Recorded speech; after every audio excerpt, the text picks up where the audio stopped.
تو کیوں نہ دیکھ لیا جائے جا کے.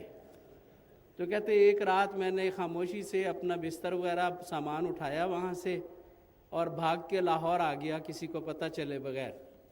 اور لاہور آ کے اسی احمدی دوست سے رابطہ کیا اور وہ پھر مجھے ربوہ لے گئے.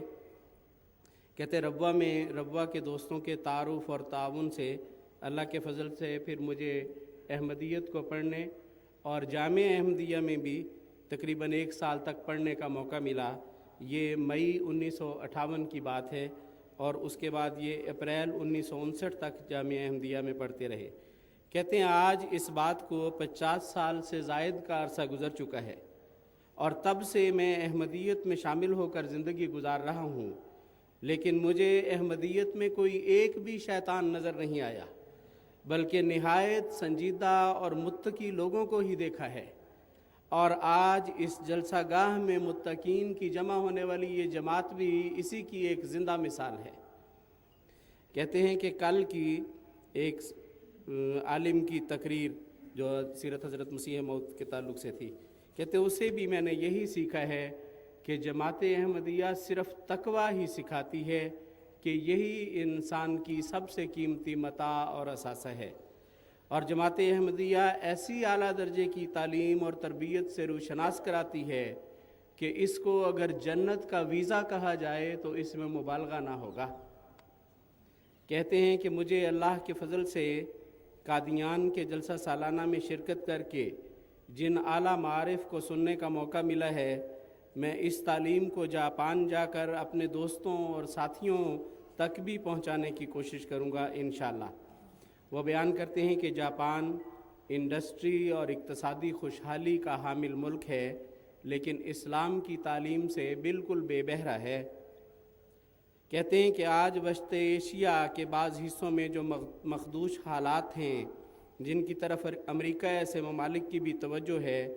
ان حالات میں میری یہ دعا ہے کہ جماعت احمدیہ کو عطا ہونے والا آسمانی نظام خلافت اللہ تعالیٰ کے فضل سے ہر دم ترقی پاتا رہے, اور کاروان احمدیت خلافت کے سائے میں چلتا ہوا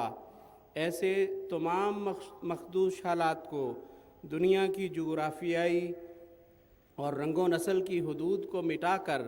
یکساں امن قائم کرنے والا بن جائے. کہتے ہیں کہ آخر پر میں ایک بات بیان کیے بغیر نہیں رہ سکتا کہ آج سے 50 سال پہلے بھی مجھے پاکستان سے واپسی پر قادیان میں آنے کا موقع ملا تھا. کہتے ہیں کہ میں نے اس وقت قادیان میں محترم حضرت چودھری ظفر اللہ خان صاحب رضی اللہ عنہ کی عظیم الشان کوٹھی دیکھی تھی, جو بہت ہی خوبصورت ہرے بھرے کھلے کھیتوں کے درمیان تھی, اور برطانوی اور مغلیہ طرز تعمیر کی ملی جلی ساخت سے نہایت عظیم الشان عمارت کا نمونہ پیش کرتی تھی. کہتے آج بھی چند روز قبل جب اس خوبصورت مکان کو دیکھنے کی خواہش مجھے اس طرف لے گئی, تو اس عظیم الشان عمارت میں بکھری ہوئی بجلی کی تاروں اور اس کی حالت زار کو دیکھ کر اور یہ خیال کر کے کہ یہاں کیسے کیسے عظیم الشان اس کے بسنے والے باسی تھے, میں اپنے جذبات کو آنکھوں کے رستے سے بہنے سے روک نہ سکا کہ یہاں بہنے والے کیسے پیارے لوگ تھے. وہ کہتے ہیں میں دعا کرتا ہوں کہ اللہ تعالیٰ ہر آن ہم سب کو اپنی رحمتوں اور برکتوں سے نوازتا رہے. جزاکم اللہ.